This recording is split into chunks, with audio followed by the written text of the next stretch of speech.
Bonjour et bienvenue. Aujourd'hui, on va s'attaquer à un sujet qui touche directement au portefeuille et à la santé de tout le monde en Suisse, le prix des médicaments.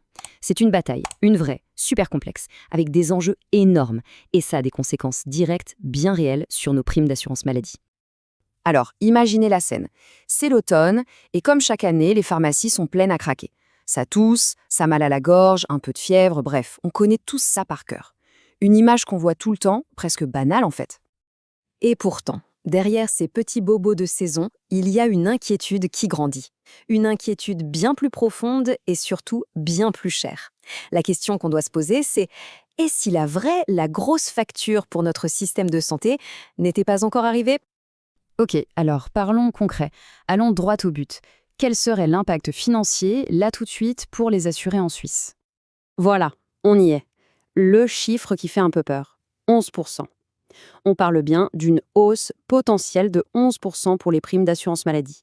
C'est ce qui pourrait arriver si les règles du jeu pour fixer les prix changeaient, comme le réclament les grands de l'industrie pharmaceutique. Mais 11% concrètement, ça veut dire quoi? Eh bien, ça veut dire que la prime moyenne, elle passerait de 391 francs par mois à 434 francs. C'est plus de 40 francs en plus tous les mois. Et ça, pour beaucoup de foyers, c'est une augmentation qui pèse, et qui pèse lourd. Bon, la question c'est pourquoi? Pourquoi cette pression pour augmenter les prix? Pour avoir la réponse, il faut changer de perspective. Essayons de nous mettre de l'autre côté et d'écouter ce que dit l'industrie pharmaceutique. Et là, on touche à leur argument principal, leur argument massu en quelque sorte. Regardez ce graphique. Il montre que la Suisse, qui est quand même un des pays les plus riches du monde, ne dépense que 0,43% de son PIB pour les médicaments brevetés. Pour mettre ça en perspective, c'est 4 fois moins que les États-Unis, et c'est aussi 2 fois moins que des pays comme la France ou le Japon. Et pour justifier ça, ils sortent un autre chiffre, un chiffre absolument colossal, 3 milliards de dollars. C'est ce que ça coûterait en moyenne pour développer un seul nouveau médicament. Vous imaginez l'investissement? Forcément, de leur point de vue, il faut que ce soit rentable. Le message est donc limpide. Pour eux, les autorités de santé ne payent pas le juste prix pour l'innovation. Ils ont le sentiment que leurs découvertes, qui peuvent sauver des vies, sont tout simplement sous-évaluées. En gros, ils ne se voient pas comme des gens qui font des profits excessifs, mais plutôt comme des innovateurs qui ne sont pas récompensés à leur juste valeur. Mais attention, ce discours est très, très loin de faire l'unanimité. Alors maintenant, on va regarder l'autre côté de la médaille. On va se pencher sur les contre-arguments, et ça révèle pas mal de failles dans le système suisse. Et voilà comment on relie tous les points, c'est un effet domino. Si on suit la logique de l'industrie et que les dépenses en médicaments grimpent à ce fameux 1% du PIB, eh bien les coûts totaux de l'assurance de base explosent. Et ça nous ramène directement à la hausse de 11% des primes dont on parlait au tout début. La boucle est bouclée. Alors, il y a 3 grosses critiques qui reviennent tout le temps contre le système actuel. Premier point, ce qu'on appelle les pseudo-innovations. En gros, plein de médicaments vendus comme nouveaux ne sont en fait que de petites améliorations, rien de révolutionnaire. Deuxième problème, les génériques. Ils devraient être pas chers, non? Eh bien en Suisse, ils sont beaucoup plus chers que chez nos voisins. Et enfin, le point peut-être le plus sensible, le manque total de transparence. Une opacité complète. Les vrais prix sont négociés en secret en huis clos, personne ne sait vraiment ce qui se passe. Et cette phrase de Matthias Frohl, qui travaille pour Elsana, résume parfaitement le problème. Elle tape en plein dans le mille.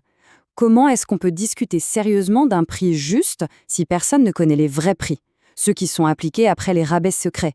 C'est impossible. C'est un peu comme essayer de négocier dans le noir complet. Et il faut bien comprendre que ce n'est pas juste un problème suisse-suisse, pas du tout. On va prendre un peu de recul parce que cette bataille pour fixer le prix d'un médicament, c'est devenu un enjeu mondial. Si on regarde comment ça a évolué, on voit bien qu'il y a eu une escalade. Avant les années 90, c'était relativement simple. Mais depuis cette période, on est vraiment entré dans une nouvelle ère, celle des rabais secrets et des négociations opaques. Et tout récemment, la pression est montée d'un cran. Ça a même mené à des situations extrêmes, comme Roche qui a décidé de retirer complètement un de ses traitements du marché suisse. Et c'est ça le point absolument crucial à comprendre. Les prix officiels qu'on voit affichés, ceux qui servent normalement à comparer les pays entre eux, eh bien ce sont des trompe-l'œil, une illusion. Les vrais prix, ceux payés après des rabais énormes et confidentiels, personne ne les connaît. C'est un secret industriel. Du coup, toute comparaison entre les pays est complètement faussée. Face à ce bazar, certains pays, comme le Royaume-Uni par exemple, essaient d'utiliser des outils pour y voir plus clair. L'un d'eux s'appelle le QALY. Alors c'est un nom un peu barbare, mais l'idée est assez simple. On essaie de calculer en un seul chiffre combien d'années de vie en bonne santé un médicament apporte. Et à partir de là, on décide si le prix demandé est justifié ou pas. C'est une approche qui se veut rationnelle, mais qui évidemment soulève plein de questions éthiques. Et voilà un exemple très concret des conséquences de cette guerre des prix. Ce n'est pas de la théorie, c'est du réel. Quand les industriels et les autorités n'arrivent pas à se mettre d'accord sur un prix, à la fin, ce sont les patients qui en payent les frais. Ils risquent de ne plus avoir accès à des traitements qui sont pourtant nouveaux et prometteurs. Ce qui nous amène à la question de fond. La question centrale, celle qui est vraiment au cœur de tout ce débat et qui au final nous concerne absolument tous. Et le dilemme, il a l'air presque insoluble. D'un côté, il faut bien payer l'innovation, sinon il n'y en aura plus. De l'autre côté, on a l'obligation de garder notre système de santé à flot, qu'il reste accessible à tout le monde. Et au milieu, pris en étau, il y a les patients, qui eux ont besoin des deux, de l'innovation et d'un système abordable. Et donc, on en revient toujours à cette question. Innover, oui, mais à quel prix? C'est une question vertigineuse. Quel prix est-on prêt à payer, en tant que société, pour l'innovation? C'est un choix, un arbitrage permanent entre la promesse d'avoir de nouveaux remèdes demain et la nécessité de pouvoir payer nos factures de santé aujourd'hui. Et cette question-là, elle est très, très loin d'avoir une réponse.